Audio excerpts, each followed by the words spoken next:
Subhanahu wa ta'ala masih memberikan ujian berupa COVID-19 atau virus corona, sehingga pemerintah menganjurkan kepada kita semuanya untuk selalu mengadakan kegiatan ibadah-ibadah Ramadan, amaliyah Ramadan dari rumah masing-masing.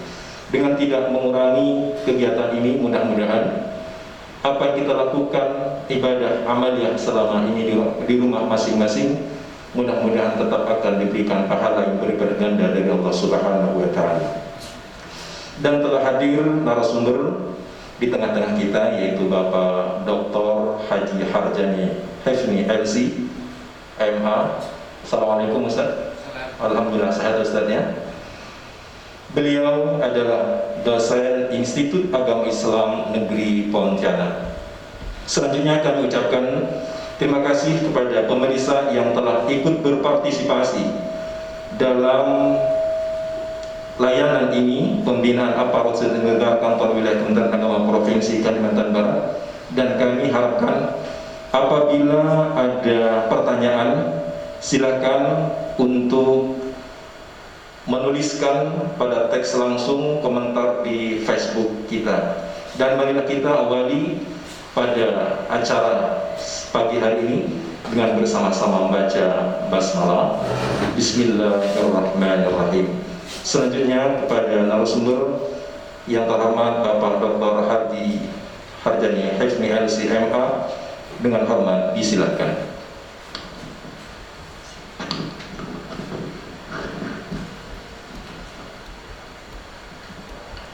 Bismillahirrahmanirrahim.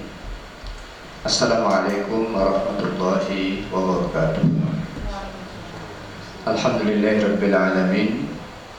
Assalatu wassalamu ala asyrafil anbiya wal mursalin wa ala alihi wa sahbihi ajma'in, amma ba'd. Pemirsa, hadirin hadirat, shaimin shaimat rahimakumullah. Alhamdulillah, di pagi hari menjelang siang Ramadan ke-19 tahun 1441 Hijriah ini, Allah Subhanahu wa ta'ala berikan kepada kita nikmatnya, kita masih berikan kesehatan oleh Allah Subhanahu wa ta'ala sehingga bisa melaksanakan ibadah puasa. Mudah-mudahan ibadah kita semua diterima oleh Allah Subhanahu wa ta'ala. Shaimin shaimat rahimakumullah. Allah Subhanahu wa ta'ala menurunkan Al-Quran kepada kita umatnya sebagai panduan agar hidup kita ini on the track, jalannya itu pasti, kemana kita mengarah, ke tempat mana yang tidak boleh, itu ada panduan. Allah Subhanahu wa ta'ala berfirman, Alif Lam Mim, Dzalikal kitabu la raiba fihi hudan lil muttaqin.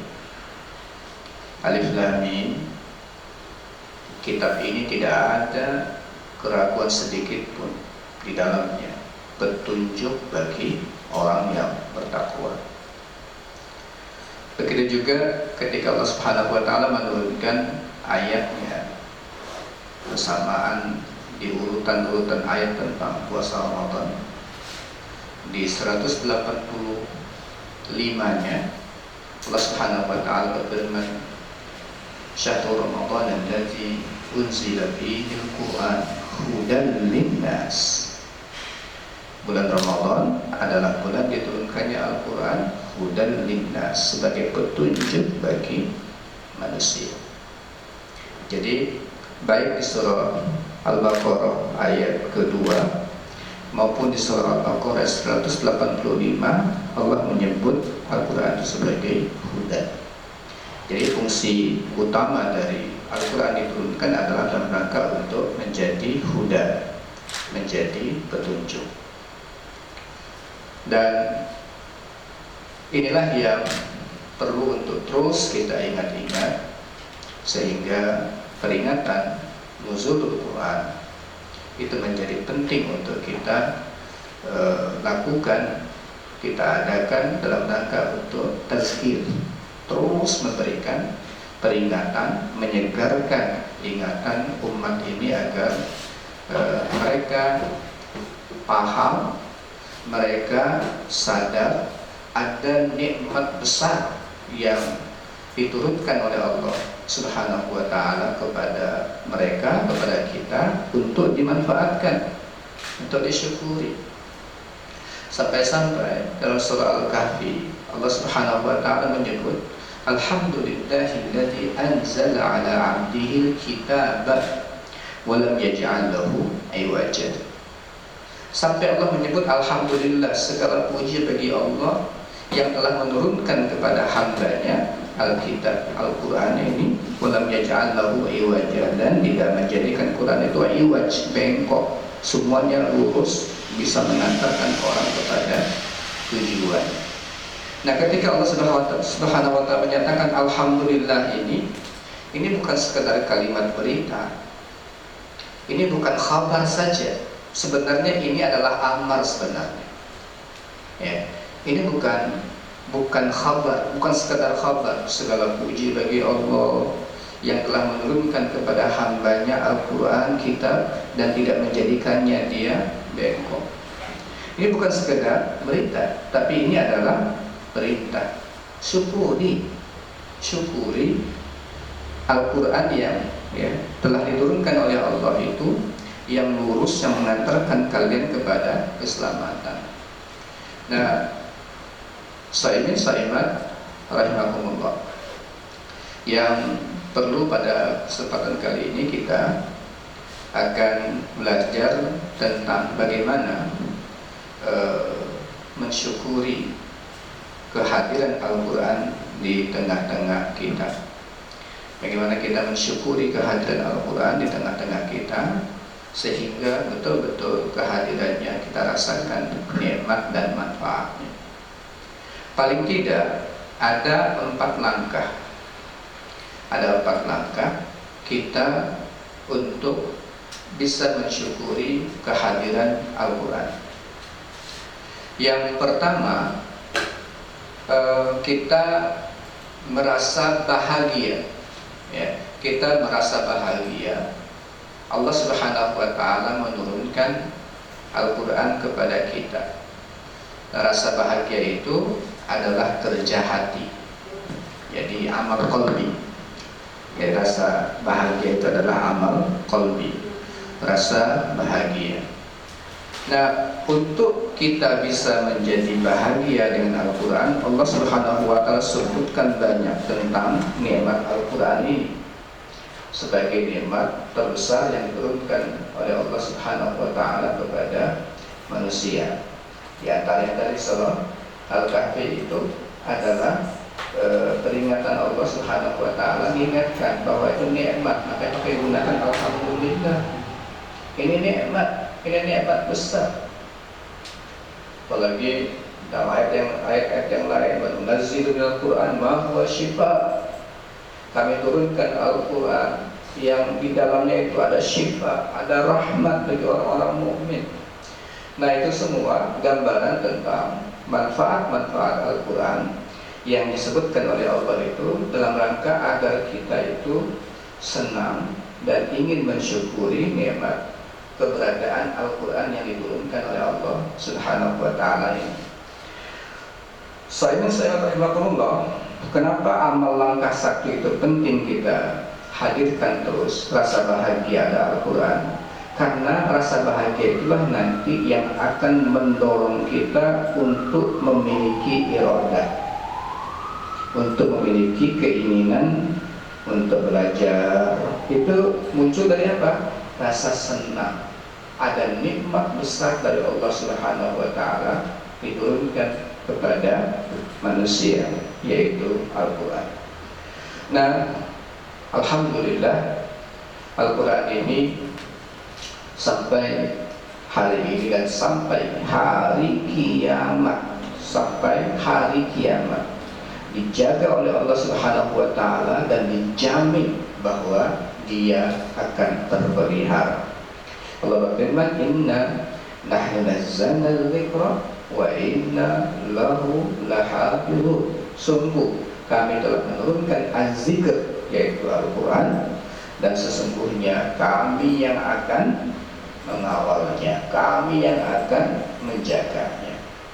Nah, itu juga menggambarkan tentang nikmat bahwa kitab ini dijaga oleh Allah Subhanahu wa taala sampai hari kiamat nanti, tidak akan ada perubahan. Dia tetap akan dijaga oleh Allah Subhanahu wa taala.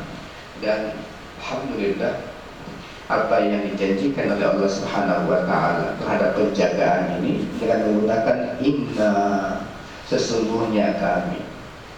Jadi para ulama kita menyatakan kalau domirnya pakai inna, sesungguhnya kami begini, Allah Subhanahu wa taala juga melibatkan makhluknya untuk melakukan penjagaan. Maka ditumbuhkanlah di hati umat ini kecintaan terhadap Al-Quran, ditumbuhkan di hati umat kecintaan terhadap Al-Quran. Dan Masya Allah, luar biasa semangat umat ini untuk menjaga Al-Quran dengan menghafalnya, dengan menulisnya dalam mushaf, dan dalam bentuk-bentuk yang sangat banyak itu terjadi di dunia ini. Dan alhamdulillah, kita bisa mengklaim satu-satunya kitab yang dijamin oleh Allah mudah untuk dihafal itu adalah Al-Quran. Walaqad yassarna al-Qur'ana lidzikr fahal min muddakir. Walaqad yassarna al-Qur'ana lidzikr fahal min muddakir. Sungguh kami telah mudahkan Al-Quran untuk diingat, siapa yang mau ngambil.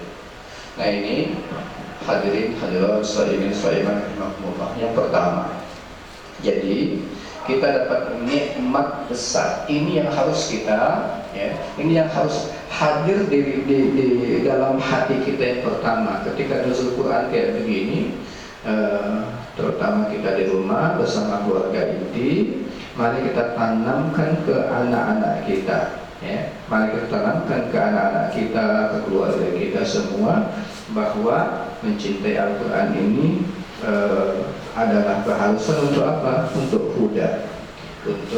huda, untuk mendapatkan petunjuk sehingga jalan kehidupan ini dipandu oleh Allah Subhanahu wa taala. Sekarang gampang ya untuk menjelaskan tentang huda itu ya. Dulu tahun 2010 lagi sepuh-sepuhnya gitu ya. Lagi di saya waktu itu lagi di Jerman. Teknologi GPS itu belum tersentuh di kita di Indonesia. Waktu itu saya dari Berlin menuju ke Erlangen, kira-kira 500 kilo perjalanan di mobil setel, karena nggak tahu alamatnya kita di sana, mau dakwah di sana, setel alamatnya di mana. Terus itu kita dipandu, perjalanan tinggal sekian jam lagi, sekian kilo lagi, belok mana, kayak begitu kita dipandu betul ya, sehingga kita sampai ke tujuan. Nah, itu huda kayak begitu, petunjuk itu kita oleh Allah Subhanahu wa taala. Al-Quran itu kamu startnya begini, terus lakukan begini, sampai husnul khatimah, sampai akhir hidup ada petunjuknya. Dan alhamdulillah Al-Quran memberikan kepada kita arahan dan panduan yang sangat jelas. Nah, itu dan kita syukuri betul, karena ketika ada panduan yang seperti ini, kemudian ditambah dengan diutusnya dari Muhammad SAW untuk apa? Untuk memberikan panduan kepada manusia bagaimana memahami Al-Quran dan bagaimana mempraktekkan Al-Quran dalam kehidupan sehari-hari.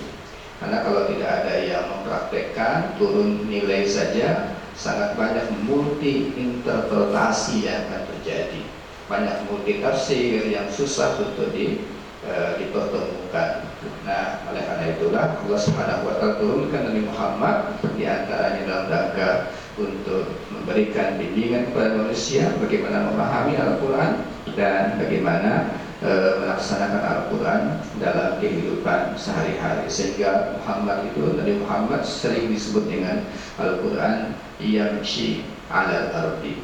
Quran yang berjalan di muka bumi itu adalah Nabi Muhammad, ya. Sehingga memang ini adalah bahasa lain dari jawaban salah satu istri Nabi ketika ditanya tentang akhlak Nabi Muhammad itu apa.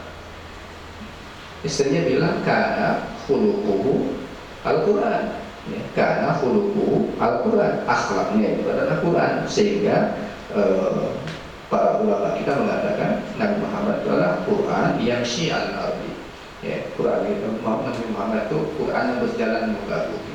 Sehingga bagaimana prakteknya ada pemandunya. Nah, ini semakin jelas, ya, semakin jelas kita untuk memahami Al-Quran. Alhamdulillah, ini adalah nikmat yang harus disyukuri. Ini langkah satu yang harus ditanamkan kepada keluarga masing-masing, supaya mereka tumbuh cinta Quran di hati mereka semuanya. Tapi Bapak Ibu sekalian, ayah bunda yang punya anak, diamanahi anak, kalau anak mau cinta Al-Quran, Bapak Ibunya jangan hanya nyuruh, ya, tapi ngasih contoh. Itu yang paling utama. Yang paling utama adalah ngasih contoh. Meskipun Bapak Ibunya mungkin lebih kalah lah dibandingkan anaknya, mau ngapal, mau bagus, nggak apa-apa. Tapi semangat Bapak Ibunya itu punya peran untuk menyemangati anak-anaknya. Nah, itu penting untuk menanamkan cinta Al-Quran kepada anak-anak kita. Ini nikmat paling besar yang Allah Subhanahu wa Ta'ala anugerahkan kepada kita umat Islam. Ada panduan, bukan sekedar panduan yang sangat jelas, ya, panduan yang sangat jelas. Kemudian langkah dua yang perlu untuk kita lalui dalam mensyukuri nikmat Al-Quran ini adalah kita ulang-ulang terus nikmat ini. Jadi ada teori dari Ibnu Qayyim dalam menanamkan habit, menanamkan kebiasaan kepada manusia. Bagaimana sebuah nilai itu bisa tertanam sehingga nanti menjadi kebiasaan manusia. Teori ini muncul dari pertama namanya khawatir namanya. Ya, khawatir itu bagaimana seseorang, pelita anak ya kalau sini, bagaimana seseorang itu mendapatkan masukan informasi di otak mereka. Dari mana? Mata, telinga mereka itu melihat terus. Bapak ibunya membaca Al-Quran. Oh, kata anak, Al-Quran ini apa ya? Ini bagus, ini enak nih, ya gitu. Jadi mereka sekian tahun mereka menyaksikan tanpa bapaknya ngomongkan tidak apa-apa. Pokoknya dia melihat dulu, merekam itu. Ya, dia merekam itu bahwa bapak emaknya itu ngaji gitu. Bapak emaknya senang, bapak emaknya itu menghormati Al-Quran, ditempatkan di tempat yang mulia. Jika mau baca Quran, ngaji dulu, kemudian dia ngaji dengan sebaik-baiknya. Itu dilihat sama anak, itu namanya khawatir, memasukkan informasi ke anak. Dari khawatir itu muncul namanya tasawur, ada persepsi. Oh, berarti Al-Quran kayak begini ya. Begitu ya. Itu namanya tasawur namanya. Jadi muncul persepsi di anak, lalu mereka bisa menyimpulkan bahwa Al-Quran itu kita perlu baca. Nah, ini orang tua sangat penting perannya untuk itu. Nah, jadi yang kedua adalah bagaimana kita selalu mengingatkan diri bahwa Al-Quran itu adalah nikmat. Dan ternyata Bapak Ibu sekalian, saya rahimakumullah, ada ini banyak umat yang lupa ini. Ada amalan penting setiap pagi dan petang, yang amalan ini sebenarnya doktrin kita, kayak vitamin kita masukkan ke dalam hati, untuk kita ucapkan terus sehingga dia menjadi kekuatan, yaitu membaca 10 ayat surah Al-Baqarah setiap pagi dan petang. Membaca 10 ayat surah Al-Baqarah setiap pagi dan petang. Oleh Ibnu Mas'ud, ya, dilihat lagi 10 hal yang mana. Ternyata dari Alif Lam Mim sampai wa ulaika humul muflihun, itu yang pertama. Setelah itu ayat kursi sampai ditambah dengan 2 ayat berikutnya. Kemudian dari lillahi ma fis samawati wa ma fil ardi, di ujung itu sampai wansurna 'alal qaumil kafirin. Jadi itu di awal, di tengah, di akhir, 10 itu. Jadi ada asal yang mengatakan bahwa barang siapa yang melazimkan amalan ini, 10 ayat pertama, 10 ayat surah Al-Baqarah itu setiap pagi dan petang, barang siapa yang membacanya pada waktu pagi, dia akan dijauhi oleh setan, tidak akan didekati oleh setan sampai sore kalau dia baca pagi. Kalau dia baca sore, tambah lagi baca sore, kayak kekuatan cas HP begitu ya, itu kekuatannya hanya sampai pagi sampai sore. Mau supaya setan nggak mendekati lagi, sore baca lagi sampai pagi nggak didekati sama setan. Itu pertama. Yang kedua, dia tidak akan melihat sesuatu yang dia tidak suka pada keluarganya dan pada hartanya. Coba bayangkan. Barang siapa yang membaca, melazimkan, ya, mendawamkan amalan ini, 10 ayat surah Al-Baqarah itu setiap pagi dan petang, tidak didekati setan, kemudian dia tidak akan melihat sesuatu yang tidak dia sukai pada hartanya dan pada keluarganya. Perhatikan, ini pelindung ini. Ya, ini ayat-ayat pelindung. Nah, ini kita baca. Memang kalau kita mau dalami 10 itu luar biasa. Kalau kita mau dalami itu luar biasa.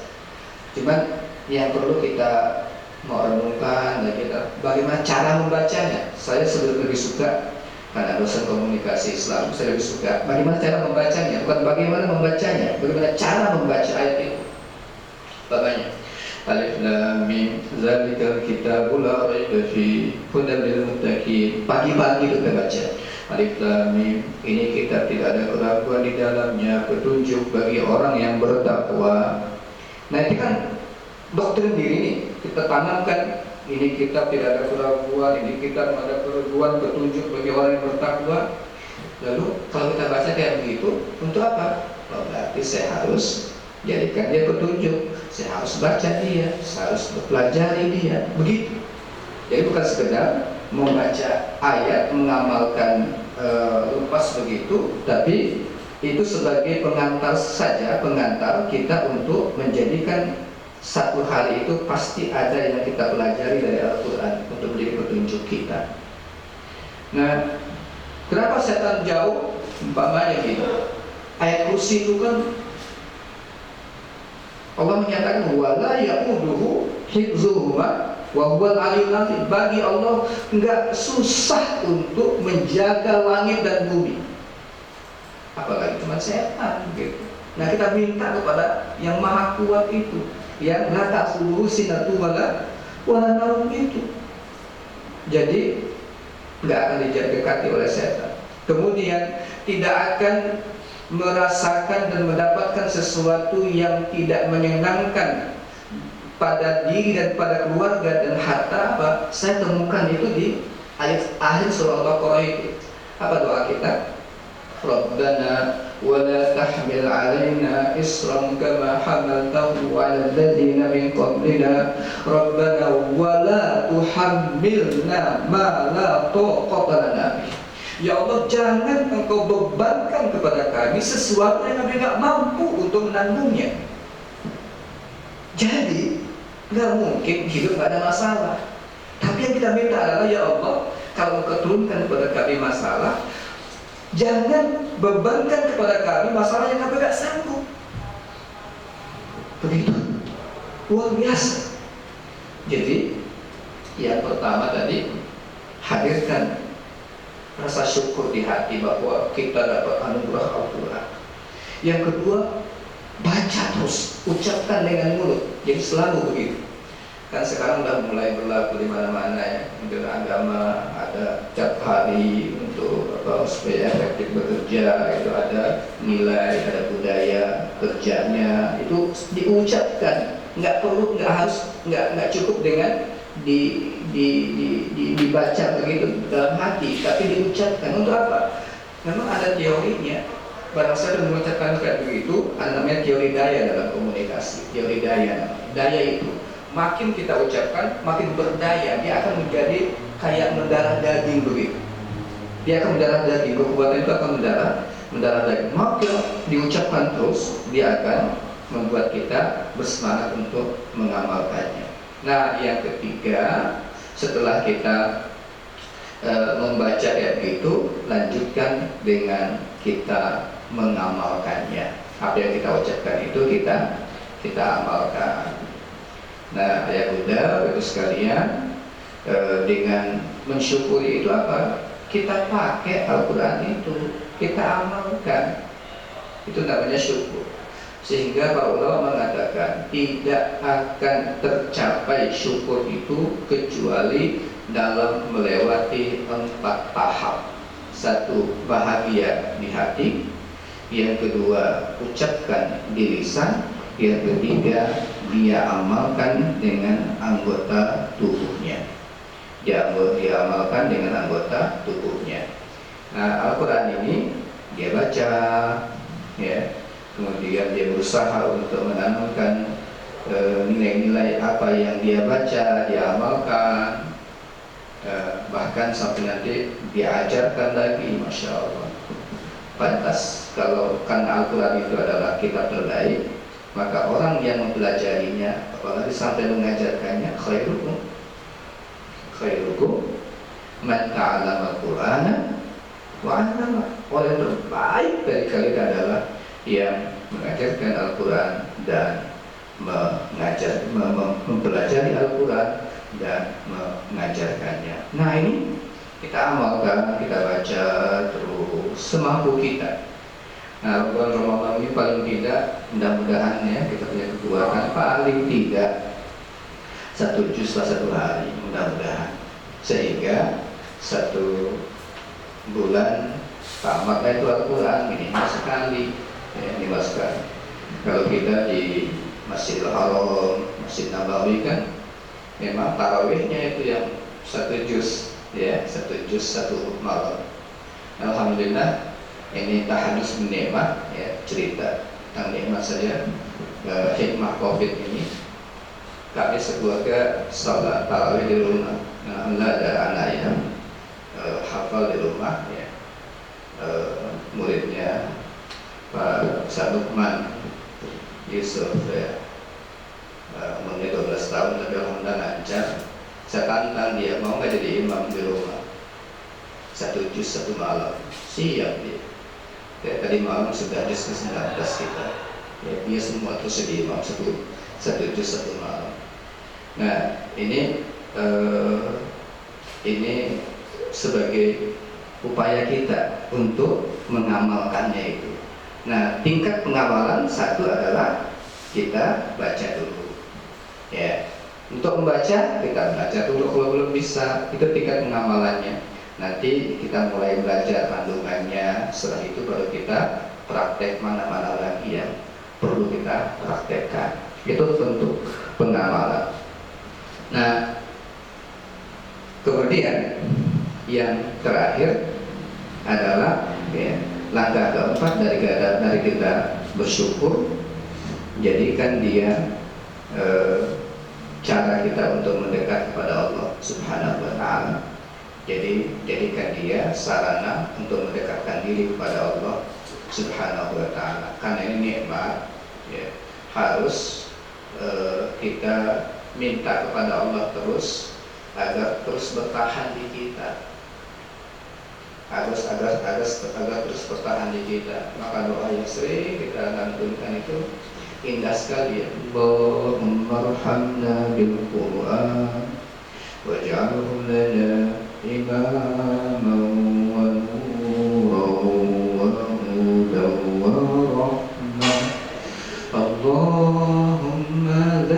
ذكرنا منه ما نسينا وعلمنا منه ما جهلنا وارزقنا تلاوته آناء الليل وأطراف النهار واجعله لنا حجة يا رب العالمين. وإنdah sekali maknanya. Allahumma arhamna bil Quran. Ya Allah, turunkan rahmati, sayangi kami dengan Al-Quran. Waj'alhu lana imam, jadikan dia untuk kami imam. Ya, imam tadi kan hudan itu kan, petunjuk itu imam. Dia yang menunjukkan kita kemana imam. Apa kata imam, kita ikut. Waj'alhu lana imaman, jadikan Al-Quran itu imam untuk kami. Wa nur, cahaya. Hudan, petunjuk. Wa rahmah, dan rahmat. Allahumma zakirna min huma nasina. Ya Allah, ingatkan kami apa yang kami lupa dari Al-Quran. Wa'allimna min huma jahilna, ajarkan kepada kami yang kami tidak tahu. Banyak hal yang kami belum tahu, ajarkan ya Allah. Warzuqna, kasih kami rezeki tilawatahu ana al-laili wa atrafan nahar, untuk bisa tilawah, baca ana al-laili sepanjang malam, atrafan nahar di penghujung siang. Ya Allah, ternyata doanya itu membaca Quran itu apa? Rezeki. Nah, ini yang kadang-kadang lupa kita. Rezeki itu kadang-kadang orang pikir apa? Duit. Nah gitu ya. Orang itu kadang-kadang pikir itu rezeki itu duit. Ternyata doa ini warzuqna tilawatahu ana al-laili wa atrafan, kasih kami rezeki supaya bisa membaca Al-Quran. Itu rezeki besar. Kenapa? Satu huruf, satu pahala. Luar biasa rezeki.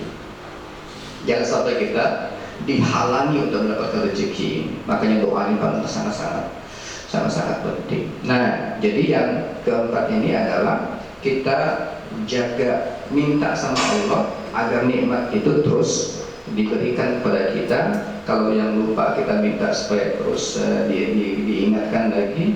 Kalau yang belum paham, kita terus tingkatkan kualitas kita yang kita belum paham. Jadi 4 hal itu. Terakhir kami sampaikan, hadirin hadirat saya rahimakumullah, bahaya kufur nikmat. Tadi kita bicara tentang syukur kehadiran Al-Quran. Bahaya kufur nikmat, ngeri, ya, ngeri. Karena Allah Subhanahu wa Ta'ala katakan, la in syakartum azidannakum, jika kalian mensyukuri nikmat. Ini kaitannya kepada syukur nikmat secara umum. Lazidannakum, aku akan tambah nikmatnya. Buktinya gini, kalau kita syukur baca sering, insya Allah lancar. Tapi kalau udah nggak baca sering, berat. Jangankan 1 juz, berapa halaman aja berat. Tapi kalau makin sering, makin nyaman, makin nikmat. Nah, tapi jika kalian kufur nikmat, azabku pedih, kata Allah. Azab yang paling dekat apa? Kita nggak berselera dengan Al-Quran. Alhamdulillah, kita nggak berselera. Itu paling dekat. Nggak berselera. Dekat saja Al-Quran itu udah mulai kayaknya nggak ada semangat. Itu bahaya itu. Itu bahaya.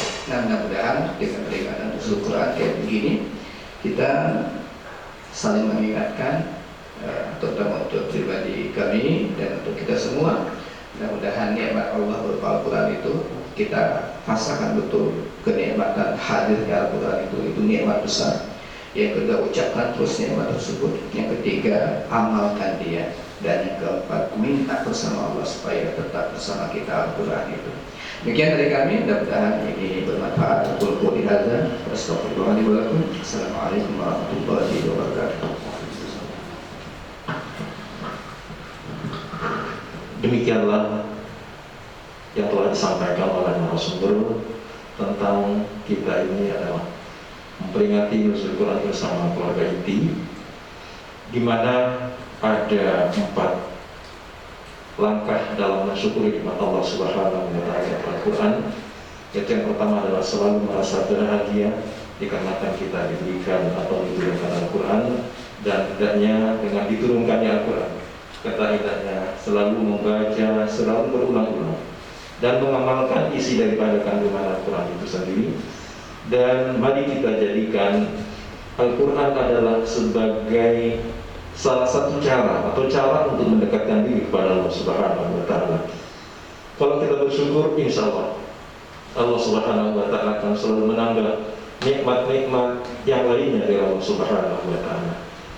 Dan apabila kita ini mengingkari atau mengkufuri nikmat yang telah diberikan Allah, maka Allah akan memberikan azab yang sangat pedih.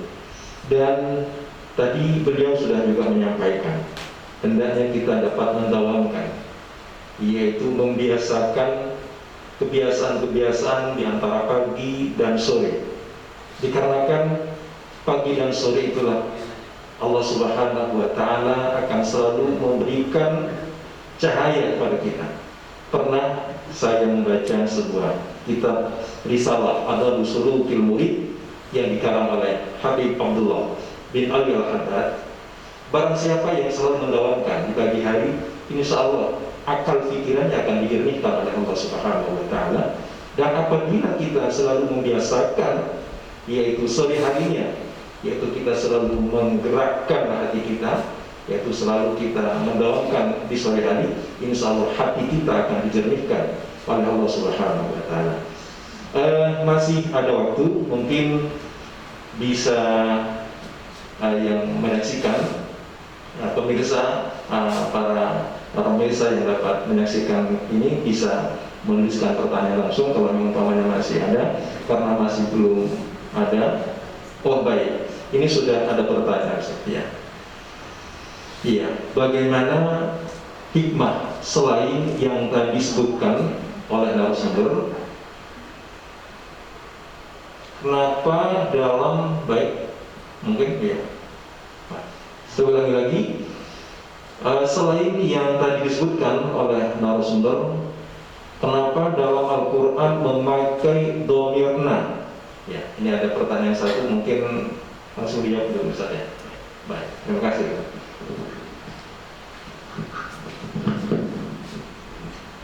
Ya, terima kasih atas pertanyaan. Kenapa dalam Al-Quran menggunakan dhamir na? Ya.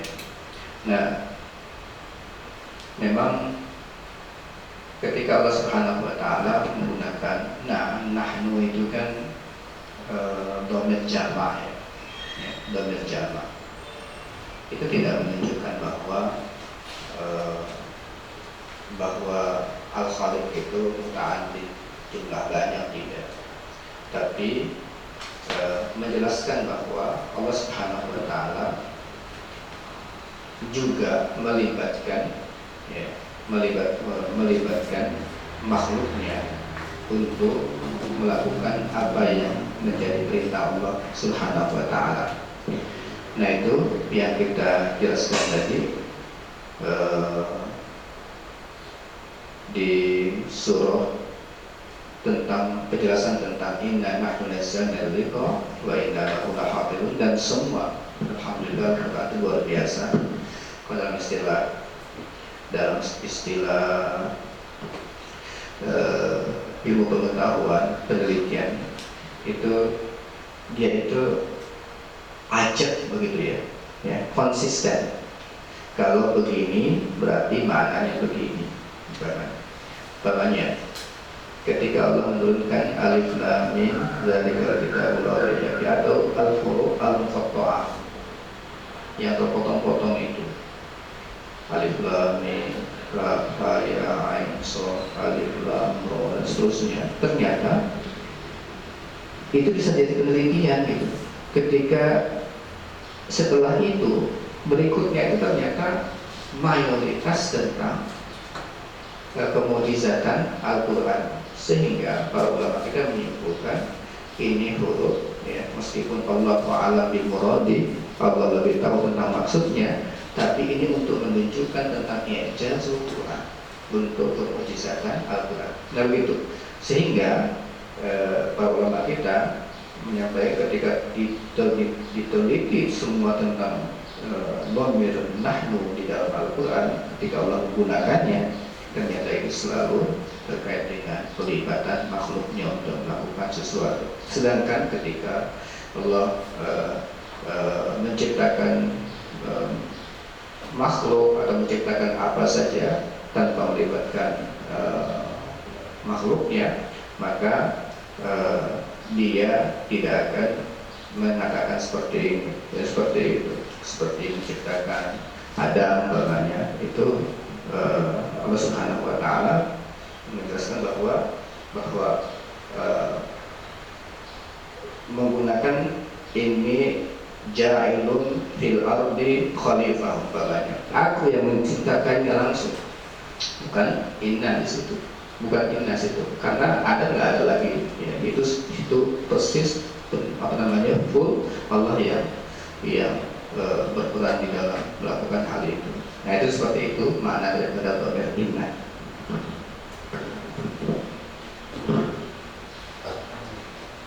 Baik, demikian yang telah dijawab oleh narasumber. Ya, mungkin ada yang bertanya kembali dari Bapak Solihin HZ Somar. Pertanyaannya, Assalamualaikum warahmatullahi wabarakatuh Ustaz. Bolehkah kita memberikan tafsiran pada ayat yang secara literal sudah jelas maknanya? Misalnya ada ayat atau tidak dibolehkan masuk ke rumah seorang tanpa izin dari tuan rumah. Secara terlek, ya, secara terlek ini kan sudah jelas maknanya. Syukran Ustaz. Ini sudah jelas. Baik. Terima kasih atas pertanyaan Bapak Solihin Hazar Somar ya.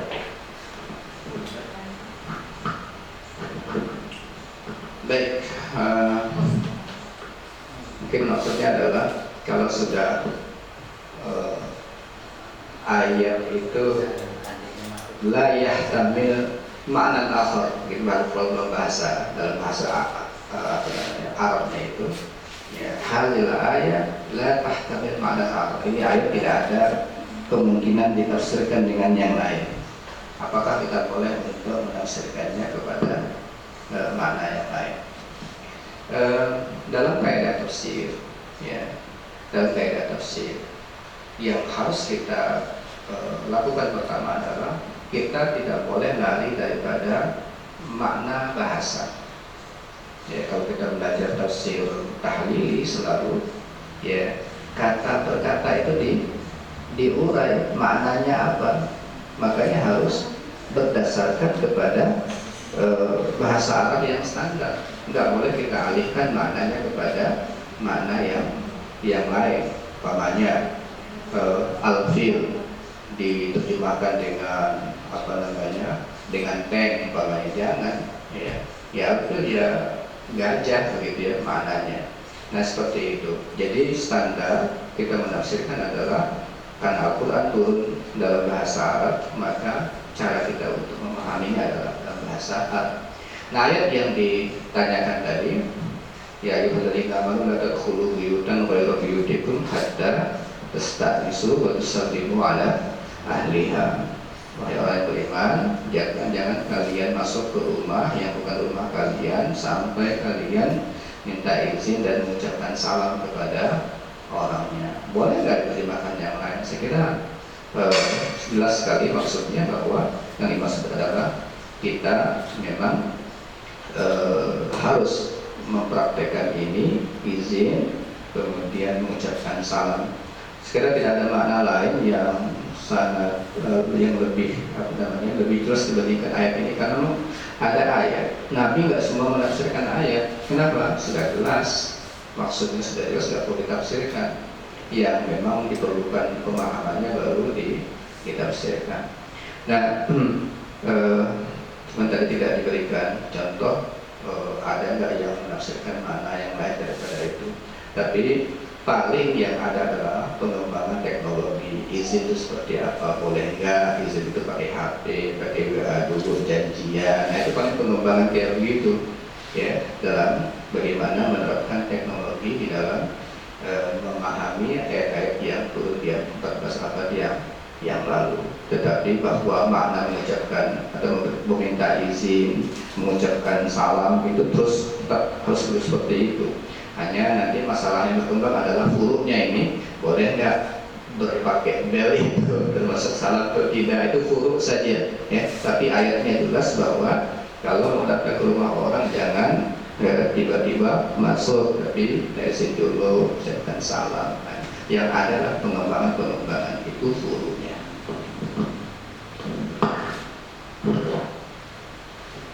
Baik, demikian telah dijawab pertanyaan dari Bapak Solihin Hazrat Hasomal yang bertanya tentang apakah boleh masuk ke rumah tanpa adanya salam tadi. Mungkin masih ada yang bertanya, masih ada waktu. Oh iya, masih ada dari Rian Pontianak ya. Ya, pertanyaannya adalah Assalamualaikum warahmatullahi wabarakatuh. Saya nak bertanya, kalau suami istri pisah dan hanya keluar kata cerai dari suami dan udah selama 3 tahun nggak ada komunikasi, itu sudah boleh? Sudah boleh Pak? Menikah lagi. Bapaknya suka menikah. Baik, Ustaz, ini ada pertanyaan mungkin yang terakhir nih, Ustaz ya. Baik, terima kasih. Kayaknya banyak Pak Penghulu di sini jadi kita sampai ke pertanyaan dari tentang masalah itu ya. Jadi karena masalah ini tidak bisa dijawab secara jelas kalau pertanyaannya kasusnya seperti apa. Agak detail masalah talak ini memerlukan waktu dan namanya suratul masalah. Gambaran masalah itu harus jelas. Ya. Nah, tasawurnya gambaran dan masalah itu akan membuat nanti pemahaman jawaban itu akan jelas atau tidak. Saya agak beriskan untuk menjawab pertanyaan yang singkat dan belum tahu latar belakang seperti apa. Untuk menjawab boleh nikah lagi, karena sensitif banget nikah lagi ini. Ya. Nanti saya katakan boleh langsung. Jadi perlu suratul masalah yang lebih jelas. Baik, Pak Rian di Pontianak yang telah bertanya dan sudah dijawab oleh narasumber bahwa memang masalah bab nikah, ya kan, ini ada yang pakarnya, ya kan, dan kita pun harus mengetahui penyebabnya. Jadi apa penyebabnya sehingga kita kan. Baik, para pemirsa, masih ada satu lagi. Oh baik.